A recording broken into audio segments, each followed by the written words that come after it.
Hello guys, कैसे हो आप सभी लोग। आशा करते हैं आप सभी लोग अच्छे होंगे, कल से बेहतर होंगे और दुगने उत्साह से अपनी स्टडी में लगे हुए होंगे। तो जैसा कि आप सबको पता है, हमारी खाकी सीरीज चल रही है जिसमें हम यूपी पुलिस के प्रीवियस ईयर के पेपर करा रहे हैं। दूसरा, बच्चों का एक क्वेश्चन था कि हम जो क्वेश्चन कराते हैं उनमें हम किसी में 10 क्वेश्चन, किसी में 20 क्वेश्चन, किसी में 15 क्वेश्चन, इस तरह से कराते हैं। ठीक है। उन्होंने बोला क्या सर इतने ही क्वेश्चन आते हैं कि यूपी पुलिस में? जी नहीं, यूपी पुलिस में 35 से 40 क्वेश्चन आते हैं, जिसमें 5 से 10 क्वेश्चन करंट अफेयर्स के आते हैं, बाकी के क्वेश्चन जीएस से आते हैं। ठीक है। लेकिन हमने क्या किया है, हमने जो क्वेश्चन रह जाते हैं उसे अपनी अगली क्लास में हम शामिल कर लेते हैं। ठीक है। तो आइए देरी ना करते हुए स्टार्ट करते हैं।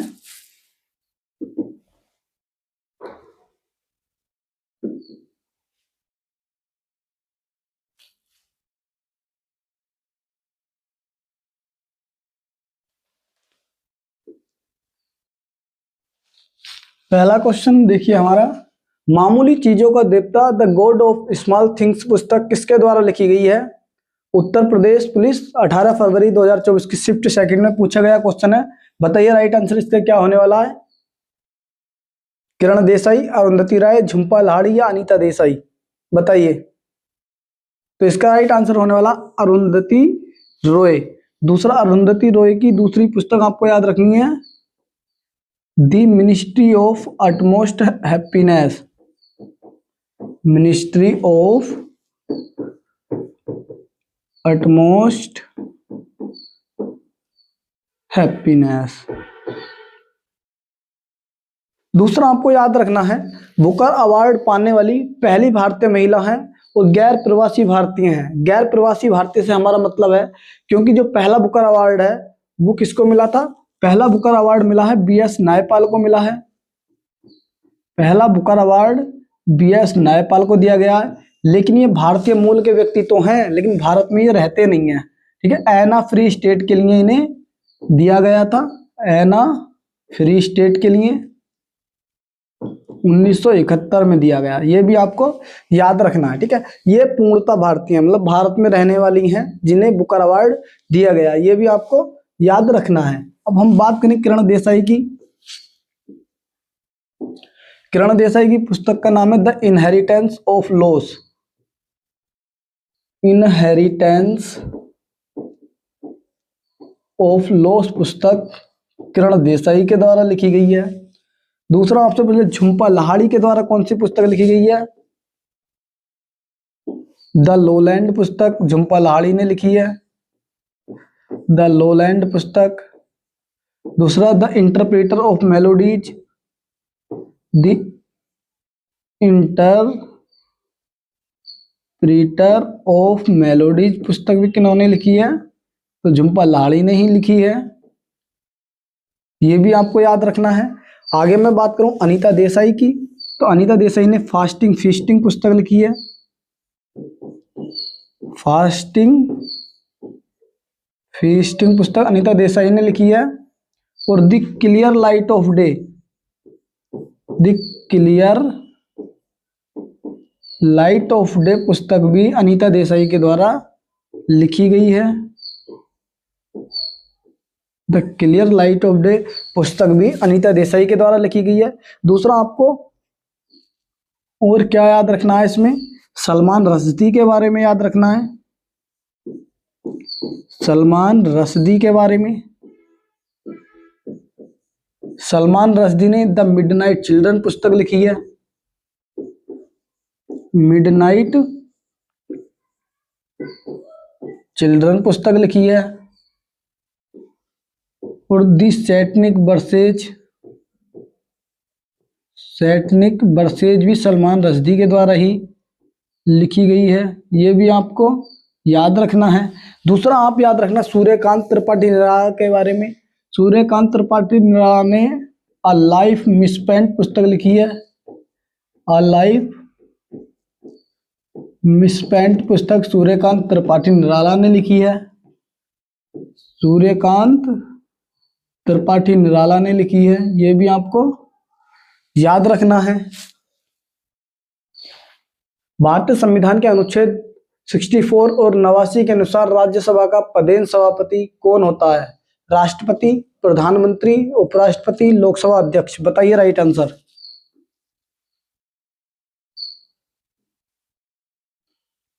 इसका राइट आंसर होने वाला है उपराष्ट्रपति होता है।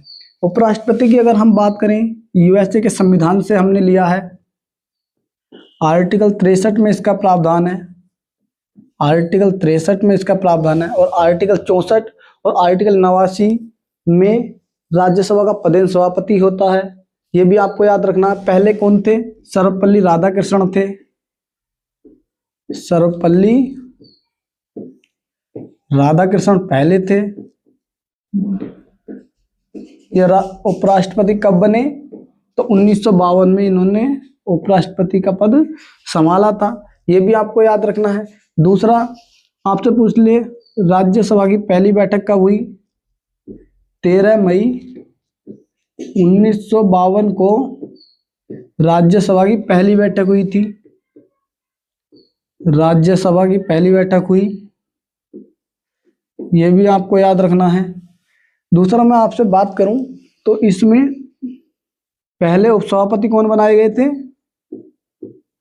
उपसभापति तो आपको याद रखना एस.वी. कृष्णमूर्ति राव को बनाया गया था।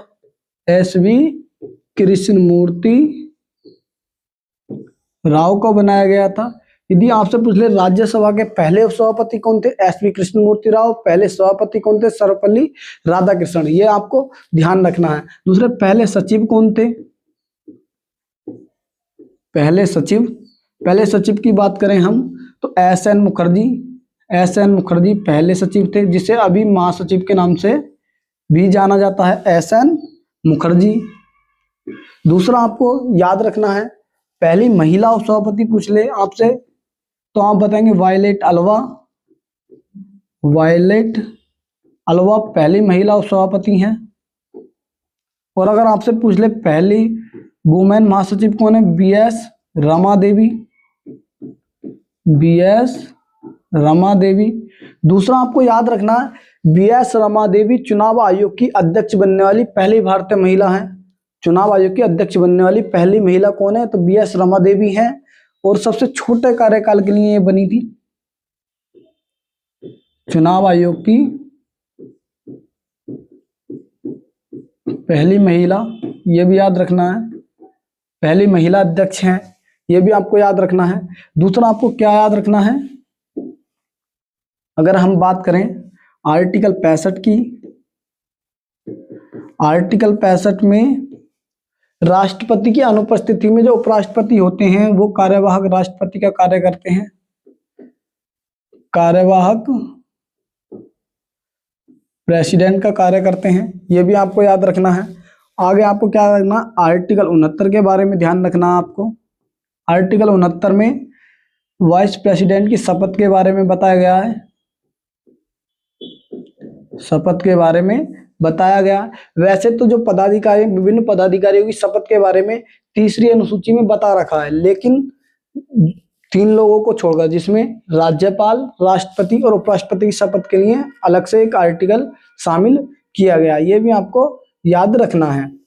उसके बाद आर्टिकल 71 आपको याद रखना है।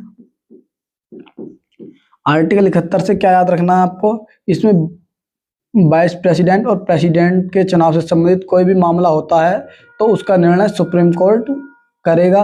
ये भी आपको याद रखना है। दूसरा अगर हम बात करें आपसे सर्वपल्ली राधाकृष्णन की,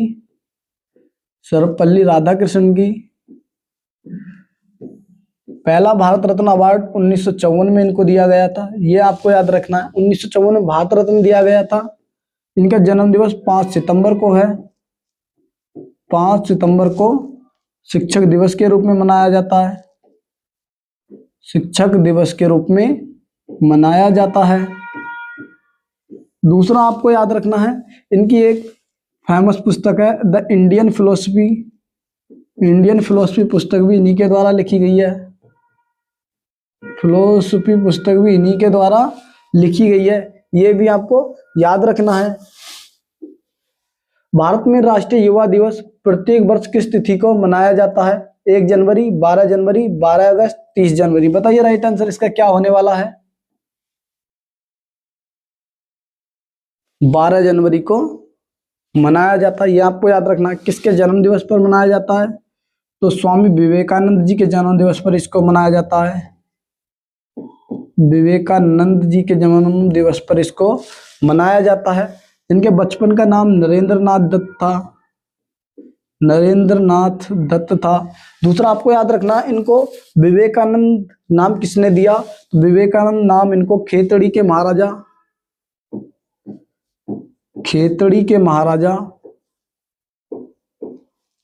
महाराजा अजीत सिंह के द्वारा दिया गया था। अजीत सिंह के द्वारा। दूसरा आपको याद रखना है, स्वामी विवेकानंद को आधुनिक राष्ट्र का निर्माता और भारत नेपोलियन भी कहा जाता है।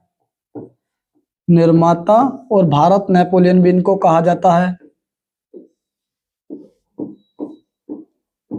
भारत नेपोलियन। और ये कहा किसने था? तो सुभाष चंद्र बोस ने ये इनको कहा था। ये भी आपको याद रखना है। और आपसे पूछ ले इनका जन्म कब हुआ? तो 12 जनवरी 1863 को कोलकाता में हुआ था। दूसरा आपको स्वामी विवेकानंद से और कौन सा क्वेश्चन हमारा बन सकता है?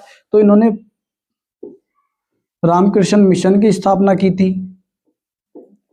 रामकृष्ण मिशन की स्थापना की थी बेलूर मठ कोलकाता में स्थापना की थी। ये भी आपको याद रखना है। दूसरा अगर आपसे पूछ ले विवेकानंद रॉक मेमोरियल कहाँ पर है? विवेकानंद रॉक मेमोरियल कहाँ पर है?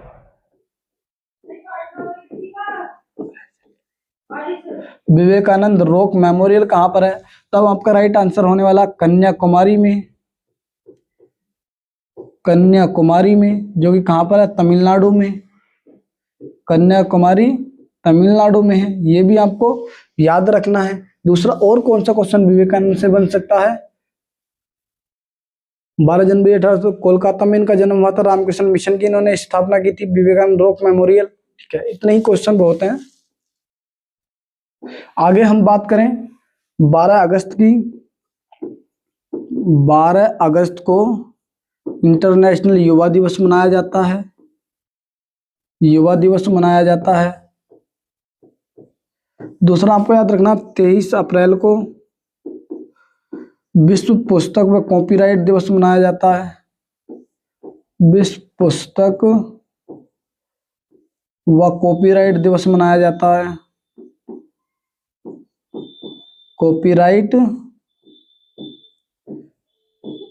दिवस मनाया जाता है। दूसरा आपको याद रखना है 24 जनवरी को राष्ट्रीय बालिका दिवस मनाया जाता है। राष्ट्रीय बालिका दिवस मनाया जाता है।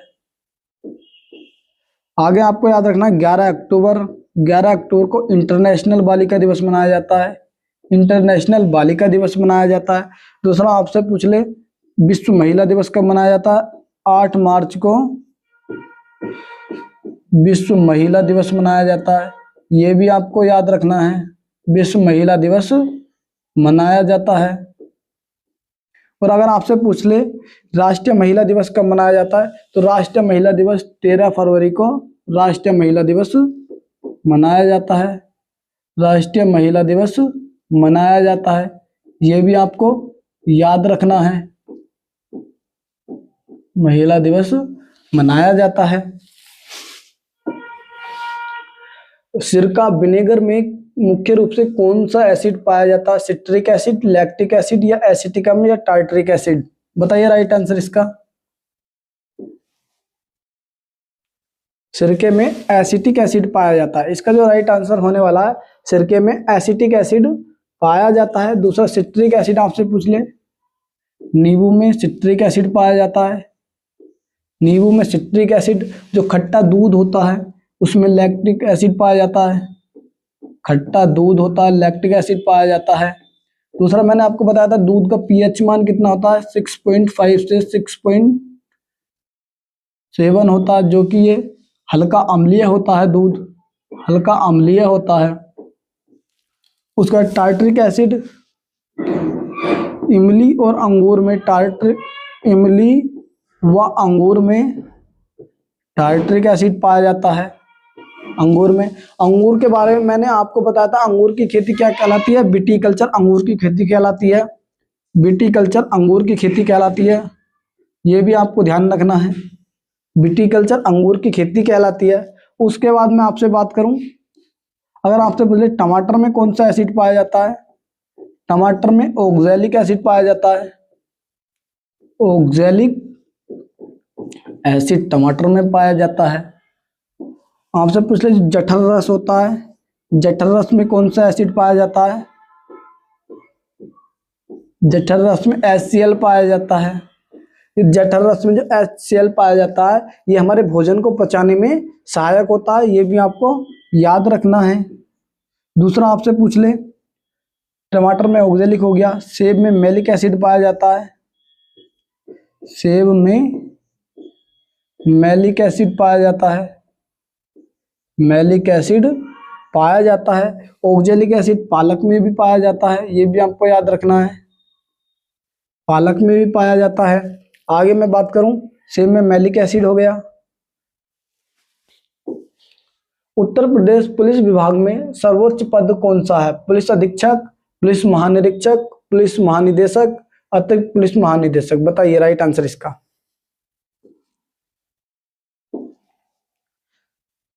पुलिस आयोग का गठन स्वतंत्र भारत में कब किया गया था, 1977 में। 1977 में राष्ट्रीय पुलिस आयोग का गठन किया गया, राष्ट्रीय पुलिस आयोग का गठन किया गया, राष्ट्रीय पुलिस आयोग का गठन किया गया था।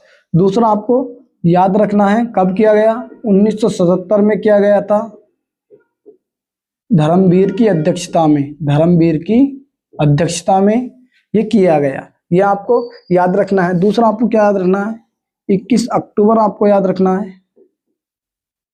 21 अक्टूबर को कौन सा दिवस मनाया जाता है, तो पुलिस स्मृति दिवस, पुलिस स्मृति दिवस 21 अक्टूबर को मनाया जाता है, स्मृति दिवस मनाया जाता है। आगे आपको क्या ध्यान रखना है, दूसरा इससे एक क्वेश्चन आपको और ध्यान रखना है, 21 अक्टूबर को पुलिस स्मृति दिवस मनाया जाता है। और दूसरा आपसे पूछ ले, पुलिस का जो सबसे बड़ा अधिकारी होता है डीजीपी होता है, डीजीपी होता है। डीजीपी के बाद एडीजीपी होता है, एडीजीपी होता है। एडीजीपी के बाद आईजी होता है, आईजी के बाद डीआईजी होता है, डीआईजी के बाद अगर हम आपसे बात करें एसएसपी या जिसको हम एसपी कहते हैं वो होता है, एसपी के बाद एएसपी होता है, एएसपी के बाद डीएसपी होता है, और इसी तरह से ये आगे बढ़ते चले जाते हैं। तो हमारा जो क्वेश्चन है क्या है, उत्तर प्रदेश पुलिस विभाग में सर्वोच्च पद कौन सा है, तो इसमें जो राइट आंसर होगा पुलिस महानिदेशक, ये दूसरे नंबर का पद है, दूसरे नंबर का, ये तीसरे नंबर का पद है। और डीआईजी के बाद एसएसपी आता, आईजी, डीआईजी, ये लगभग 1 2 3 4 5 5वें नंबर का पद है एसपी, ये आपको याद रखना है। मथुरा के पास माट गांव के मंदिर में किस महान कुषाण शासक की सिर रहित प्रतिमा मिली है, चंद्रगुप्त मौर्य, कनिष्क, अशोक, समुद्रगुप्त, तो बताइए राइट आंसर इसका क्या होने वाला है। कनिष्क यानी कुषाण वंश के शासकों की मूर्ति यहाँ से मिली हैं। कुषाण वंश का शासक था कौन, कनिष्क, यह आपको याद रखना है। कुषाण वंश का जिसका संस्थापक कुजुल कड़फिसेस था, कुजुल कड़फिसेस कुषाण वंश के संस्थापक थे, कुजुल कड़फिसेस कुषाण वंश के संस्थापक थे। दूसरा आपको क्या याद रखना है, इनकी राजधानी आपको याद रखनी है, पुरुषपुर राजधानी थी, पुरुषपुर राजधानी थी, जिसे वर्तमान में पेशावर के नाम से जाना जाता है, पेशावर के नाम से जाना जाता है। सबसे महान राजा इसके कौन हुए, कनिष्क सबसे महान राजा हुए हैं, कनिष्क। जिन्होंने 78 ईस्वी में शक संवत चलाया। 78 ईस्वी में शक संवत चलाया था, ये भी आपको याद रखना है। और जो भारत का राष्ट्रीय कैलेंडर है वो भी शक संवत पर ही आधारित है और 1957 में हमने इसे एडॉप्ट किया था, 1957 में अपनाया था इसको हमने, ये भी आपको ध्यान रखना है। दूसरा, आपको कनिष्क ने पहला भारतीय शासक जिसने रेशम मार्ग पर अधिकार किया था, रेशम मार्ग पर अधिकार किया था, रेशम मार्ग पर कब्जा करने वाला पहला शासक भारत का कनिष्क है, ये भी याद रखना। दूसरा आपको याद रखना, चौथी बौद्ध संगति, चौथी बौद्ध संगति भी कनिष्क के शासनकाल में हुई थी। और कहाँ पर हुई थी? कुंडलवन कश्मीर में हुई थी, कुंडलवन कश्मीर में हुई थी, ये भी आपको याद रखना है। दूसरा आपको क्या याद रखना है, इसकी अध्यक्षता किसने की थी? वसुमित्र ने अध्यक्षता की थी, वसुमित्र ने अध्यक्षता की थी। और इसके उपाध्यक्ष किसे बनाया गया था? अश्वघोष को उपाध्यक्ष बनाया गया था, अश्वघोष को बनाया गया था, ये भी आपको याद रखना है। अश्वघोष को इसका उपाध्यक्ष बनाया गया था, कश्मीर के कुंडलवन में हुई थी, किसके शासनकाल में? कनिष्क के शासनकाल में हुई। दूसरा बहुत ही इंपॉर्टेंट पॉइंट याद रखना है, चौथी बौद्ध संगति में ही बौद्ध धर्म महायान और हीनयान में विभाजित हो गया था, हीनयान में विभाजित हो गया था, महायान और हीनयान में चौथी बौद्ध संगति में ही विभाजित हो गया था। दूसरा आपको याद रखना, कनिष्क से, कनिष्क से हमारा और कौन सा क्वेश्चन बन सकता है? तो गांधार शैली, गांधार शैली और मथुरा शैली का सर्वाधिक विकास इन्हीं के समय पर हुआ, मथुरा शैली का सर्वाधिक विकास इन्हीं के समय पर हुआ था, ये भी आपको याद रखना है। दूसरा मैं कनिष्क से बात करूं, कनिष्क ये हो गया। दूसरा आगे हम बात करें कनिष्क की, तो मथुरा में ही इन्होंने, माट गांव में मूर्ति पाई गई है और मथुरा में ही एक मंदिर है हमारा, गोविंद देव टेम्पल। कहाँ पर है? गोविंद देव टेम्पल, गोविंद देव टेम्पल मथुरा में ही स्थित है, मथुरा के कहाँ पर? वृंदावन में है। और इसे किसने बनवाया था? मानसिंह प्रथम के द्वारा इसको बनवाया गया था, जो कि एक आमेर के राजा हैं, आमेर के राजा हैं ये,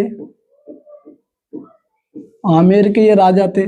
दूसरा आपको याद रखना है, ये लाल बलुआ पत्थर से बना हुआ टेम्पल है, लाल बलुआ पत्थर से बना हुआ मंदिर है, लाल बलुआ पत्थर से बना हुआ मंदिर है। आगे मैं बात करूं आपसे, कब बनवाया था? 1590 में बनवाया था। और आपको अश्वघोष की एक पुस्तक याद रखनी है, बुद्धचरित, अश्वघोष के द्वारा ही लिखी गई थी, बुद्धचरित अश्वघोष के द्वारा लिखी गई थी। दूसरा आपको एक पॉइंट और याद रखना है, नागार्जुन के बारे में। नागार्जुन किसके दरबार में रहते थे? तो कनिष्क के दरबार में ही रहते थे। और इन्हें भारत का आइंस्टीन भी कहा जाता है, भारत का आइंस्टीन भी इनको कहा जाता है, भारत का आइंस्टीन भी इनको कहा जाता है, ये भी आपको याद रखना है। बंगाल विभाजन की घोषणा किस ब्रिटिश वायसराय ने की थी? Lord Dufferin, lord Curzon, lord Hardinge, lord Mountbatten. बताइए राइट आंसर इसका क्या होने वाला है, बताइए। बंगाल विभाजन की घोषणा लॉर्ड कर्जन ने की थी, ये आपको याद रखना है। 16 अक्टूबर 1905 को इसे प्रभावी कर दिया गया था, 16 अक्टूबर 1905 को प्रभावी कर दिया गया था। दूसरा आपको याद रखना है, जब बंगाल विभाजन हुआ उस समय बंगाल के गवर्नर कौन थे? तो उसमें फ्रेजर बंगाल के अध्यक्ष थे, फ्रेजर बंगाल के उस समय पर गवर्नर थे।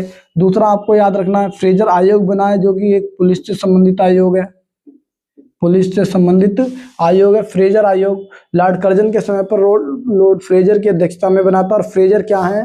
ये उस समय पर बंगाल के गवर्नर थे, ये भी आपको याद रखना है। दूसरा मैं आपसे आगे बात करूं इसी के विरोध में, 7 अगस्त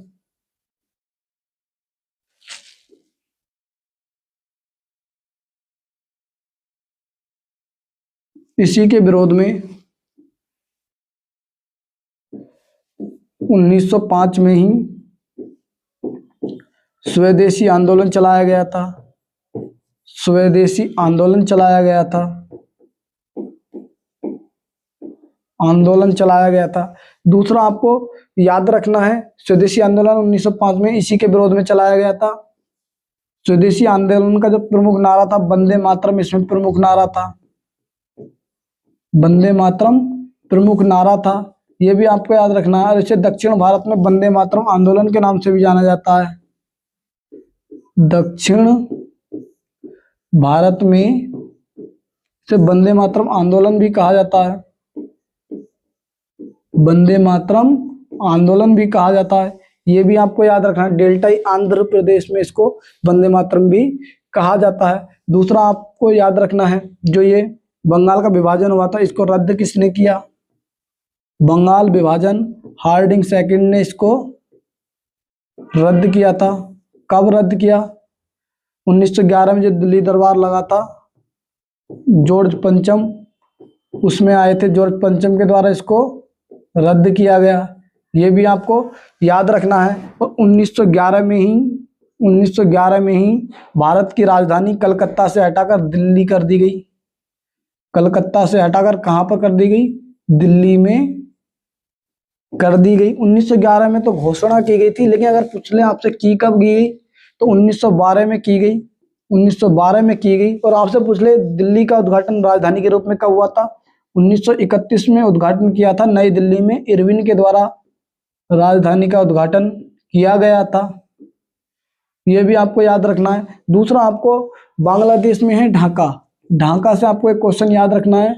1906 में मुस्लिम लीग की स्थापना की गई थी। मुस्लिम लीग की स्थापना किसने की थी? आगा खां और सलीमुल्लाह खां ने। आगा खां और सलीमुल्लाह खां,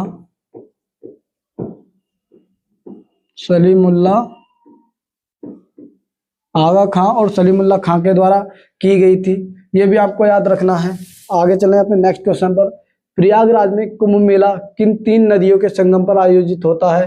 गंगा, यमुना और सरस्वती, गंगा गोमती और सरयू, यमुना चंबल और कैन, गंगा गंडक और सोन।